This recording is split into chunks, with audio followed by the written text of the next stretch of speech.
This video is brought to you by the Logitech Lightspeed Wireless range of keyboards, mice and headsets, the benchmark in wireless gaming performance.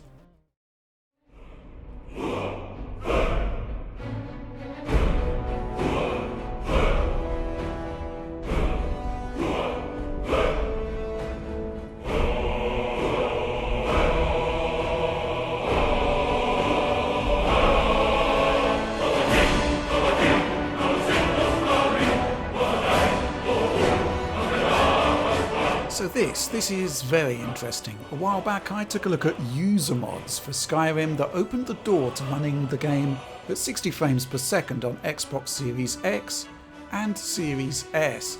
Now a very similar mod is here to get the same effect on PlayStation 5 too. So here's the thing. Like many, if not the majority of last gen games, Skyrim ran with a 30 frames per second cap hard-coded into the game. A limit that stays in place if you play on a next-gen machine via backwards compatibility. Whether you're gaming on series consoles or on PS5, the stock game will not run faster, but clearly, as you can see in this footage, it does. And that's where the mod comes in. For PlayStation 5, we can thank YouTube user Wrighton for his efforts here, and it seems like he found a way to overcome limitations specific to modding in the PS4 version of Skyrim, opening the door to what you're seeing here. I highly recommend checking out his channel, and there should be a link in the video description below that'll take you right there. He's also created field of view mods, and even shows the process in how he created the PS5 60fps mods.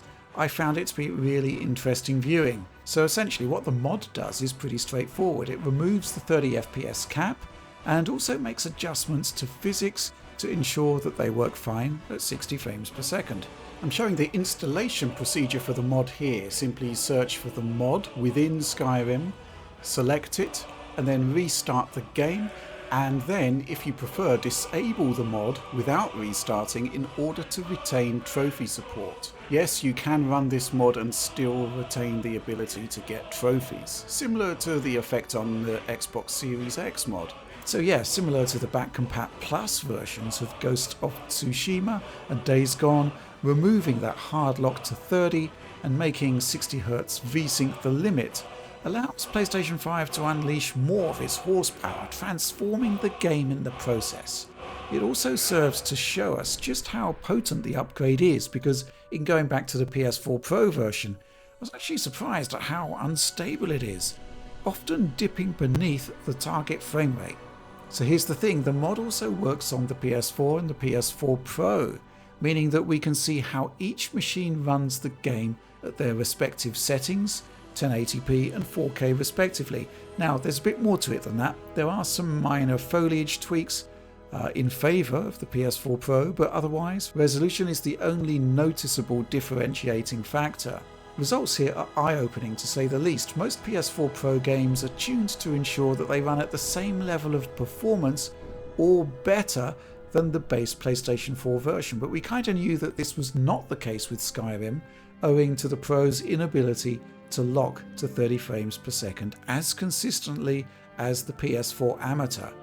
The mod basically allows us to benchmark the two respective versions at their respective settings, and I'm using the intro here to make the point because it basically delivers matched content for comparison purposes.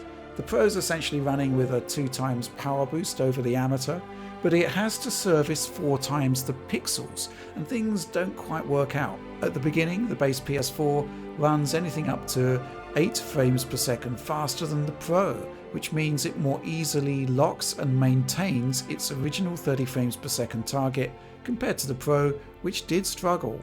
And now when we move into scenes that are more demanding, principally on memory bandwidth I suspect, the base PS4 is anything up to 11 frames per second faster, bar some curious but frequent dips, which I suspect may be a CPU limitation of some description. Suffice to say, as the Dragon attack kicks in, the PS4 absolutely monsters the Pro in performance terms. Interesting to note that of all of the last gen consoles, the vanilla PS4 has by far the highest ratio between memory bandwidth and GPU compute, and we may well be seeing a somewhat exaggerated form of that playing out here. So to cut a long story short, when we move to PlayStation 5, there are a number of key enhancements that you're getting. First of all, the game is totally locked to native 4K, just like PlayStation 4 Pro. However, the performance upgrade is rather substantial. Let's rerun the intro tests that I carried out earlier on, but this time let's put all three of our PlayStations to the test. You're getting the same native 4K as the Pro, but we are not anywhere near as limited by GPU compute or memory bandwidth. Meanwhile, up against the Amateur, we're retaining the 4x resolution boost delivered by the Pro, but both CPU and GPU limitations are eased up. It's not a locked 60 frames per second, you'll notice, but it's almost there. The introductory sequence is quite demanding and not really representative of how the majority of gameplay rolls out. So I did put some hours into going through the game on PlayStation 5 and came away rather impressed, to be honest. You can divide Skyrim into two distinct types of rendering load, really. First of all, the open world. This is probably the most demanding type of load on the system, and having scrubbed through hours of recordings, frame rate never yielded, locked 60 frames per second. The second type of rendering load would be the dungeons, a lot more enclosed, actually less impactful on both CPU and GPU. So yeah, not surprisingly, PS5 powers through these areas too.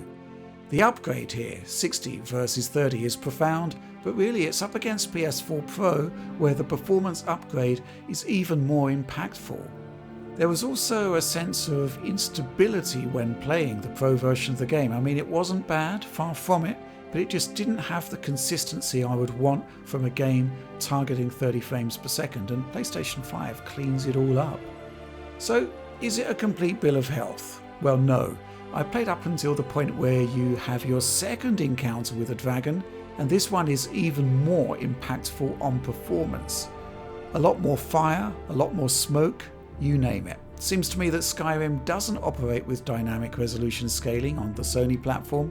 It's native 4K throughout, and it's also pumping out what looks like full resolution transparencies. Even with 10 teraflops of GPU compute available to power through this, there are clearly limitations. And of course, it's at this point where I remind you that in back compat mode, PS5 GPU is basically operating as a 10 teraflop PS4 Pro, backed up with over twice the memory bandwidth. Potent? Yes, obviously, but not accessing the instructions per clock improvements of the RDNA 2 architecture, nor indeed any of its new features. So there are limits, but I'm okay with that. Moments like this are few and far between. And yeah, similar to my Series X and Series S playthroughs, I think what impressed me the most here is that while the graphics are hardly state of the art in the current era, game design in Skyrim still holds up. I genuinely had a ton of fun playing the game, and since there's nothing really like it on the next gen consoles, why not go back to a stone cold classic and play it with a huge performance increase? One more thing, of course, we've already covered Skyrim modded to run at 60 frames per second on Xbox Series X and indeed S, and there is much in common between PS4 Pro and Xbox One X versions of the game, and therefore Series X and PS5. So I'm sure you're curious about how they compare. I don't think I've seen last gen versions of any title so closely matched with the same resolution and visual feature set, and with an unlocked frame rate to boot via the mods. Before we talk performance, there are some caveats though. These versions are close, very close, but not a perfect match. Draw distance is the same, shadow quality is the same. There does appear to be a difference in ambient occlusion level between the two consoles, but otherwise these two versions are very close match. Back in the day there was also talk of horizontal dynamic resolution scaling on Xbox as well, but I can only see native resolution pixel counts in my Series X captures. So how does performance stack up between the two versions? Well, you've obviously been watching the clips already. We're returning here to the introduction of Skyrim. Matched content, good for benchmarking, as I said. What's curious here is that Xbox Series X has a weakness when it comes to handling transparency effects, particularly when there's a lot of trees in the area, atmospheric rendering and the like. It's not a locked 60 frames per second. What's interesting here is that PlayStation 5 appears to have a similar weakness, but it's not quite as pronounced. There are drops from 60 in similar areas, but there's less impact overall to performance. As we emerge from the fog, everything's back to 60 FPS on both systems. But of course, we know there's worse to come in this sequence as the dragon starts its attack, culminating in this, a face full of fire.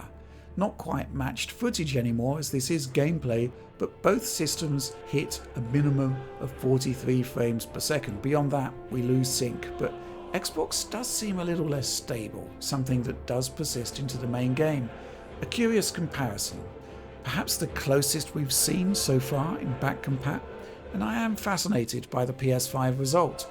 I am starting to wonder whether retaining the exact same 36 compute units as PS4 Pro and simply throwing a huge amount of extra core clock and bandwidth at it may give the PS5 a slight advantage over Series X on legacy titles. Perhaps lower clocks and more compute units isn't as good a fit for legacy titles. Of course, it may well be down to differences in the code bases for the last gen versions. We need to remember that these titles were never designed to be run in this particular configuration, or on this hardware for that matter. So I guess it's mostly conjecture in the here and now, and I think that covers off all of the relevant points really, and does again highlight how the new machines are capable of so much more when dealing with older games. We just need to get those 30 frames per second frame rate caps removed on more games. Oh, I guess one more final point to raise. When the Skyrim PS5 60 FPS mod appeared, the number one question aimed at the author was, can Fallout 4 on PS4 be modded to run at 60 FPS on PS5 as well? After all, we did see this on Xbox Series X, and to be honest, it's pretty great. Unfortunately, the mod's author says that he did try, but whatever magic he deployed to weave his way past PS4 limitations for Skyrim mods didn't work out on Fallout 4, so for now, Series X only for Fallout 4 60 FPS. But well, that's it. That's all from me for now. So yeah, as per the norm, I'd appreciate your frenzied clicking on both the like and subscribe buttons, while the notification bell there opens up a whole new world of wonder via notifications for you when you press it and when we deliver new Digital Foundry content on YouTube. This video is also available via the DF Patreon. Join up, support the team more directly, get access to pristine quality video downloads of everything we do, and join us for chats and laughs on the DF Discord. That's all from me for now. Thanks for making it all the way to the end of this one, if indeed you did. And of course, thanks for watching and supporting Digital Foundry. Finally, a headset that can be as expressive as you. G733 is wireless and designed for comfort, and it's outfitted with all the surround sound, voice filters and advanced lighting you need to look, sound and play with more style than ever. Lightspeed Wireless technology lets you game wirelessly without compromises in latency, connectivity or battery. Play in complete freedom with over 20 hours of battery life and a range of up to 15 meters.